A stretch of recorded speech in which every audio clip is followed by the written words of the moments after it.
네, 안녕하십니까. 금방 소개받은 루니 CFO 박현성입니다. 이번 세션은 이제 비상장 바이오테크 조달 그리고 IPO 해법에 대해서 좀 설명을 좀 드리려고 하고 있고요. 우선 특히 이제 코비드 19 사태로 인해서 이제 굉장히 이제 투자 시장이 위축되었습니다. 특히 지금 지수는 많이 회복이 되어 있지만 투자 심리가 굉장히 위축되어 있는 상황이고요. 사실 비상장 바이오테크 조달 방식이라는 게 사실 대부분 이제 메자닌 방식입니다. 사실 점점 투자 위축이 되다 보니까 점점 이제 메자닌을 선호하는 현상이 되다 보니 이번 세션에서는 좀 메자닌에 대해서 조금 더 깊게 좀 다루는 그런 세션이 될 예정입니다.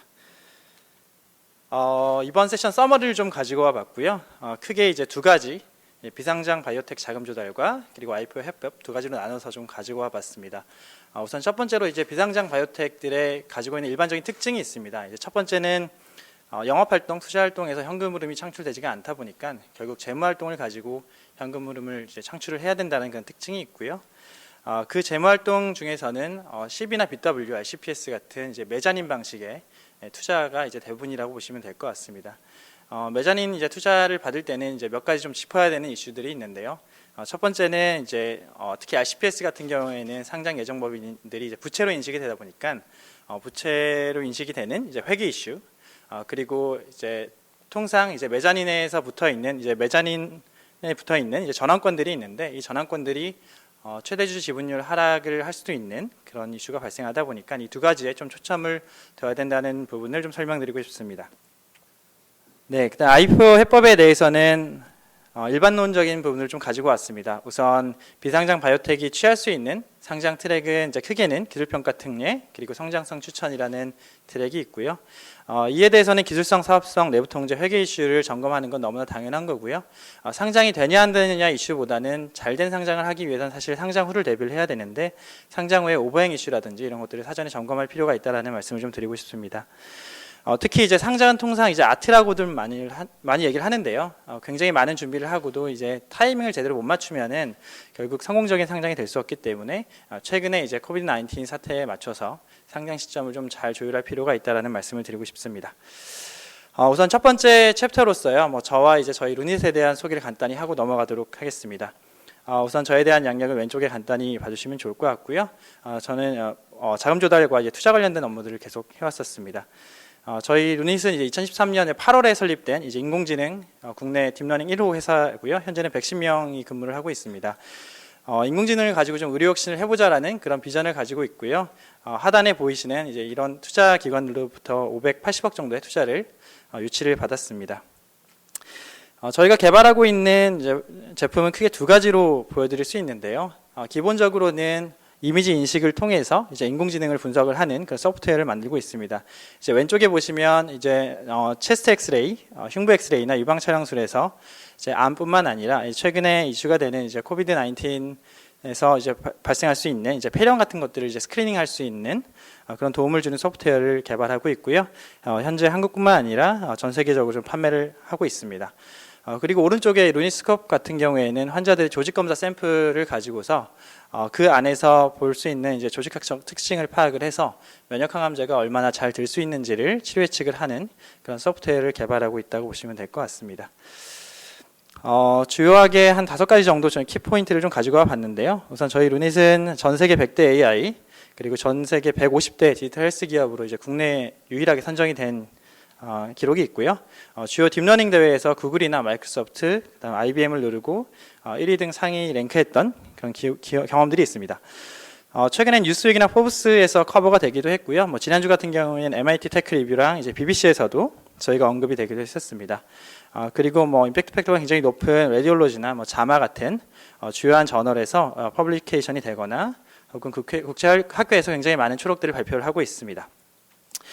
이런 연구 활동뿐만 아니라 최근에는 이제 상업화 관점에서 이제 후지필름이나 GE, 필립스 같은 해외 유명한 헬스케어 업체와 견고한 파트너십을 계속 구축해 나가고 있습니다. 그럼 본격적으로 비상장 바이오테크의 자금 조달에 대해서 좀 설명을 드리겠습니다. 우선 이제 자금 조달이 무엇이냐라고 이제 질문하신 분들이 간혹 계신데요. 자금 조달은 현금 마련이다라고 간단하게 말씀을 드릴 수 있을 것 같아요. 제가 예시를 좀 가지고 왔는데 왼쪽에 이제 아파트 구매가 있고 오른쪽에 회사 운영이라는 부분이 있는데요. 이거를 크게 이제 자산 매각, 차입, 자본 투여라는 세 가지 방식으로 카테고리를 나눠서 좀 분류를 해봤습니다. 참고로 맨 위에 보이는 이제 파란색 부분은 이제 자산 사이드를 좀 설명을 드리려고 하는 거고요. 가운데 초록색은 이제 부채 부분, 그리고 밑에 노란색 부분은 자본 부분으로 설명을 드리려고 가지고 왔고요. 이러한 색깔은 이제 뒤에 장표에도 연결이 된다고 이해를 하시면 될 것 같습니다. 그래서 아파트 구매를 할 때 저희가 현금이 필요한데 우선 가지고 있는 자산을 매각해서 현금을 마련하는 방법이 있겠죠. 그래서 뭐 차를 팔아서 현금을 마련한다든지 아니면 보유주식을 팔아서 현금을 마련하는 방법이 있을 수 있고요. 차입 관점에서는 은행에서 대출을 받거나 아니면 지인한테 자금을 좀 빌리는 방법이 있고요. 자본 투여 방식은 우리가 이제 일하다가 이제 열심히 축적한 이제 저축을 가지고 활용하는 방법이 있고요. 정 안 되는 경우에는 공동 매수인을 이제 이끄는 방법이 있습니다. 이게 똑같이 이제 회사 운영에도 좀 적용이 가능한데요. 회사 같은 경우에는 가지고 있는 자산, 뭐 건물이라든지 토지 같은 것들을 매각해서 현금을 확보하는 방법이 있을 테고요. 차익 같은 경우는 은행에서 대출을 받거나 아니면 영업 현금 흐름이 괜찮은 회사 같은 경우에는 직접 조달 방식인 채권을 발행할 수가 있습니다. 그리고 자본 투여도 아까 말씀드린 저축이랑 비슷하게 영업 현금 흐름이 나온 회사 같은 경우에는 열심히 저축을 해서 이걸 활용하는 방법이 있을 수 있고요. 또 자금이 있는 주주를 좀 섭외를 해서 같이 이제 영업에 참여하는 그런 것도 하나의 방법이라고 보실 수 있습니다. 그래서 제가 이거를 소위 말하는 재무제표의 재무상표를 가지고 좀 간단히 좀 설명을 좀 드리고 싶은데요. 왼쪽에 결국 이제 현금을 어떻게 늘릴 것이냐가 자금 조달의 키라고 보실 수 있습니다. 그래서 재무상태표를 좀 아시는 분들은 바로 이해를 하실 수 있을 것 같은데요. 현금이라는 자산을 늘리기 위해서는 다른 자산을 줄이는 방법이 있습니다. 그래서 파란색으로 표시되어 있는 다양한 자산들을 이제 매각을 해서 현금을 마련하는 방법이 있을 것 같고요. 또한 이제 자산을 전체적으로 올리기 위해서 오른쪽에 있는 부채나 자본을 활용하는 방법이 있을 수 있는데요. 우선 부채 같은 경우에는 대출을 받는다거나 아니면 채권 발행을 하는 방법이 있겠죠. 그러면서 현금을 확보를 할 수가 있겠고요. 끝으로 이제 노란색으로 표시된 자본 사이드 같은 경우에는 유상증빙자를 통해서 자본을 늘리면서 현금을 확보한다든지 아니면 기존에 영업을 통해서 영업수익성을 확보를 해서 현금을 마련하는 방법이 있을 것 같습니다. 그러면 이러한 이제 자금 조달에 있어서 비상장 바이오텍들이 어떤 특징을 가지고 있고, 그러면 어떤 방향으로 자금 조달을 해야 될지를 좀 설명을 좀 드리도록 하겠습니다. 이번엔 저희가 재무제표 중에서 이제 현금 흐름표를 좀 가지고 와봤는데요. 아시는 분들은 잘 아실 수 있을 텐데 현금 흐름표는 이제 크게 세 가지로 구성이 되어 있습니다. 첫 번째는 이제 영업활동 현금 흐름이 있고요. 소위 이제 재화나 서비스를 생산하고 이제 판매하면서 나오는 현금 흐름이라고 보시면 되고요. 투자활동 현금 흐름 같은 경우에는 자산을 매각하고 자산을 이제 매입하는 데서 나오는 현금 흐름이라고 보시면 됩니다. 그리고 재무활동 현금 흐름은 차입금을 일으키고 차입금을 상환하고 또는 채권을 발행하고 채권을 상환하고 혹은 유상증자를 하는 그런 활동을 또 이해를 하시면 됩니다. 그래서 왼쪽에 이제 비상장 바이오텍의 특징을 보면 우선 영업활동 현금 흐름 같은 경우에는 대부분 매출액이 미미하고 비용이 매우 많이 나오기 때문에 이제 영업활동 현금 흐름 주로 이제 마이너스가 나오고요. 투자활동 역시 이제 주요 매각 용이한 자산들이 많지 않습니다. 이제 간혹 라이센스 아웃이라고 해서 이제 무형 자산을 해외에 이전하는 방식을 가끔 나오긴 합니다만 사실 이게 매각 용이한 자산이라고 보기는 어렵고요. 연구 개발 위해서 유무형 자산 투자는 계속되기 때문에 결국 투자활동 현금 흐름도 마이너스로 되는 가능성이 굉장히 높습니다. 그러다 보니까 이 두 가지 항목에 대해서 항상 이제 마이너스가 뜨는 이를 이제 결국 재무활동 현금 흐름에서 플러스로 좀 바꿔줘야 되는데요.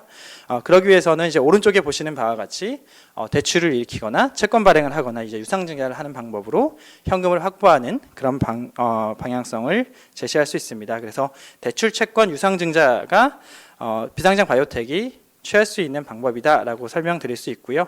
각각의 방식에 대해서도 여러 종류가 있는데요. 그거는 뒤에 장표에서 한번 보도록 하겠습니다.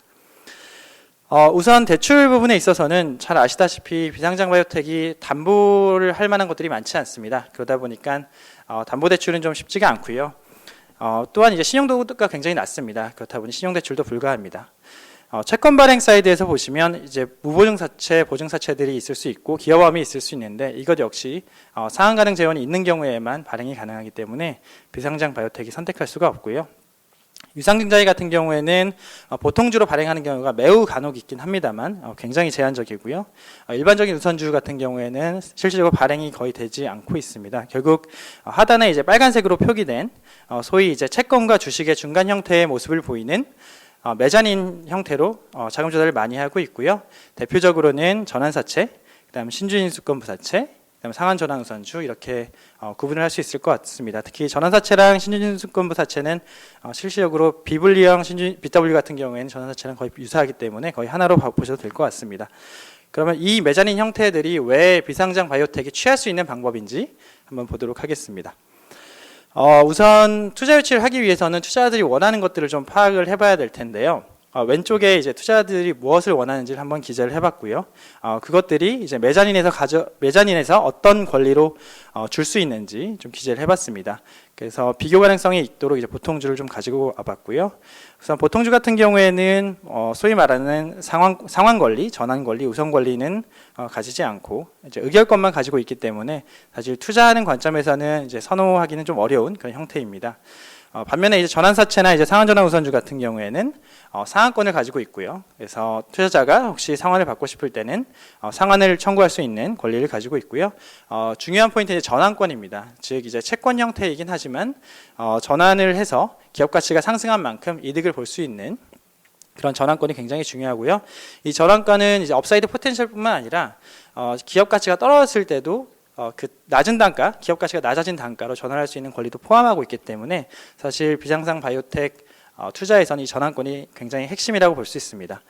그리고 배당이라든지 자녀재산 우선권들을 가질 수가 있고요.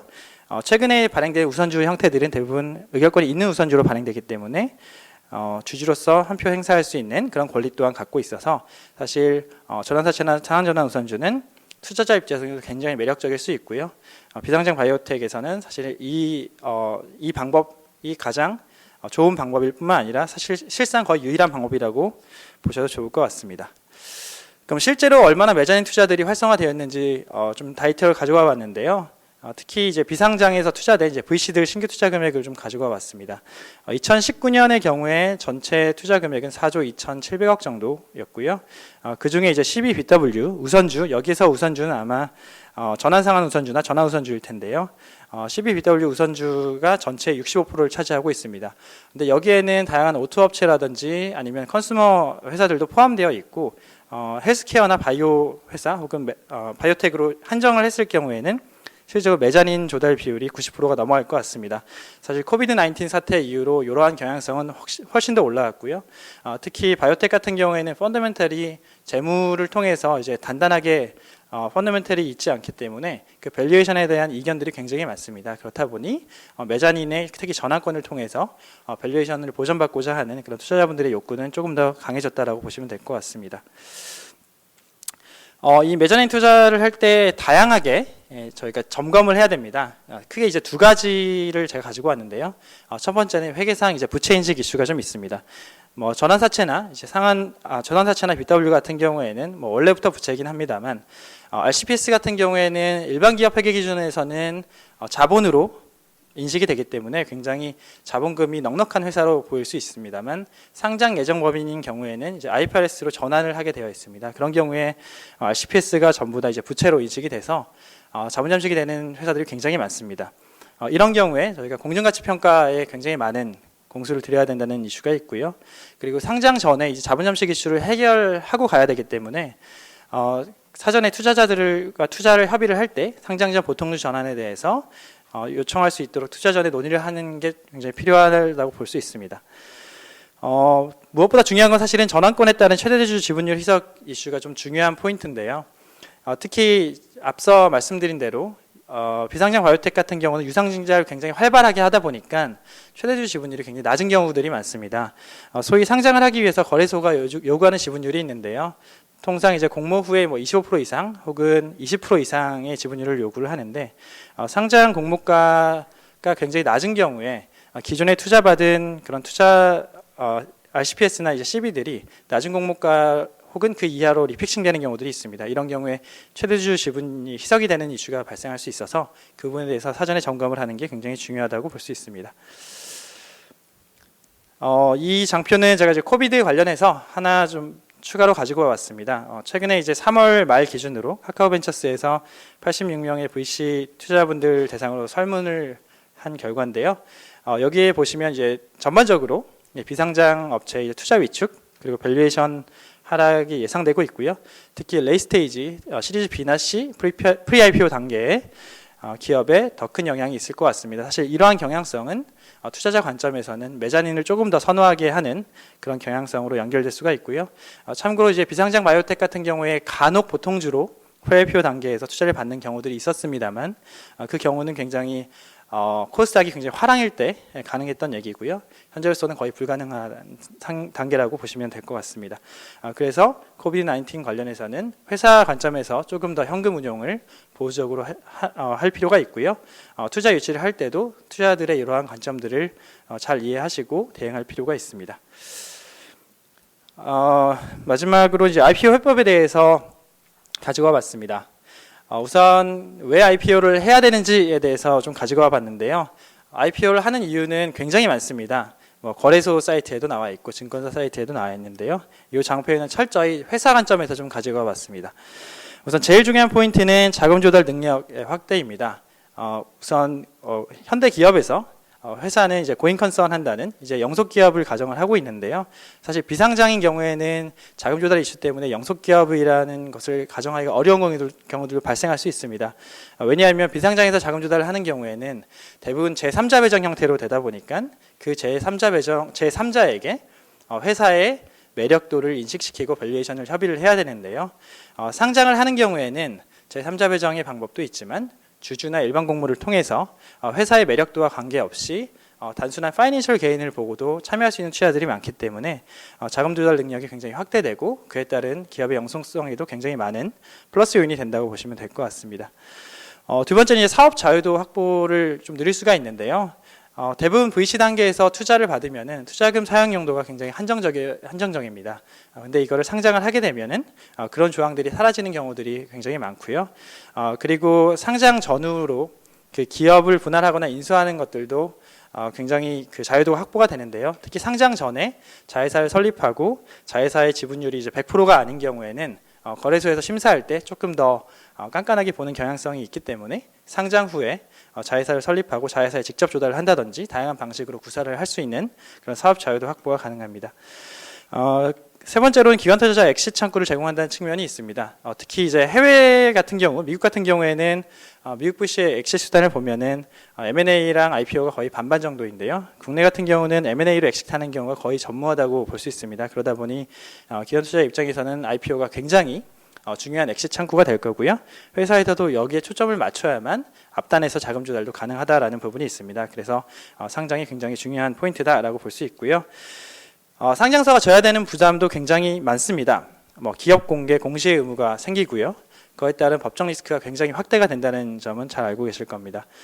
그리고 시장 변화에 따른 민감도가 굉장히 확대됩니다. 최근 같은 경우에 주식시장이 출렁거리고 있는데요. 사실 비상장 회사 같은 경우에는 주식시장의 변화에 바로바로 민감하게 대응하기보다는 사업에 좀 더 집중할 수 있는 여유가 있다면 상장사의 경우에는 시장 변화에 계속 민감하게 대응해야 되는 그런 버든이 좀 있고요. 스타 컴펜세이션 같은 경우에는 비상장에 조금 유리하게 쓸 수 있는 툴이기 때문에 우수한 인력을 유치하는데 비상장이 조금 더 유리한 측면이 있어서 상장을 하게 되면 이런 도구들을 사용하기가 어렵다는 점도 하나의 포인트라고 볼 수 있습니다. 그래서 비상장 바이오텍에 적합한 상장 트랙에 대해서도 간단히 좀 정리를 해봤는데요. 다양한 트랙이 있습니다만 실질적으로는 기술평가 특례 그리고 성장성 추천 이 두 가지가 가능한 트랙이라고 보실 수 있습니다. 기술평가 특례는 아시다시피 2005년에 처음 설정이 돼서 2015년 이후에 굉장히 많은 회사들이 특히 바이오텍 위주로 상장을 했고요. 성장성 추천은 2018년에 셀리버리가 처음으로 성장성 추천으로 상장을 해서 굉장히 큰 관심을 모았었습니다. 두 트랙의 차이점은 여기에 기재를 해봤는데요. 특히 이제 장점들만 좀 간단히 좀 설명을 드리면 기술특례 상장의 경우에는 워낙 이제 역사가 오래된 트랙이다 보니까 시장에 대해서 이해도가 굉장히 높습니다. 그리고 두 개의 평가 기관에서 평가를 받게 되는데요. 특히 이제 높은 등급의 평가를 받는 경우에는 마케팅뿐만 아니라 이제 공모 과정에서도 굉장히 도움을 받을 수 있다는 점을 얘기할 수 있을 것 같고요. 성장성 추천 같은 경우에는 사실 기술평가 특례에 있는 기술성 평가의 불확실성을 조금 잠재울 수 있습니다. 그리고 그 공모 투자 자금에 대해서 저희 그 증권사에서 6개월 후에 풋백 옵션을 가져가야 되기 때문에 공모 참여율이 기술평가 특례에 비해서는 높을 수 있다라는 점을 장점으로 꼽을 수 있고요. 물론 이런 풋백 옵션 때문에 이제 주관사와 이제 회사 간의 밸류에이션 이제 이견은 좀 있을 수 있을 것 같습니다. 네, 성공적인 바이오텍의 그 IPO를 위해서 필요 조건들을 가지고 와봤습니다. 뭐 일반적인 내용들이고요. 뭐 기술성 너무나 당연하고 사업성 너무나 당연합니다. 다만 최근 코비드-19 사태로 인해서 이 기술성과 사업성에 대한 검증은 훨씬 더 깐깐해지는 그런 경향성이 있다라고 보시면 될 것 같고요. 특히 최근에 이제 기술 창업을 많이 하시다 보니까 내부 통제랑 이제 회계 관점보다는 기술이나 사업성에 조금 더 포커스를 가지시는 경향들이 있는데요. 내부 통제랑 회계도 굉장히 중요합니다. 특히 비상장 바이오텍 같은 경우에는 뭐 개발비 이슈라든지 아니면은 아까 말씀드린 공정가치 평가 이슈가 이제 회계 이슈로 부각되는 경우들이 많다 보니까 회계 이슈를 좀 점검할 필요가 있고요.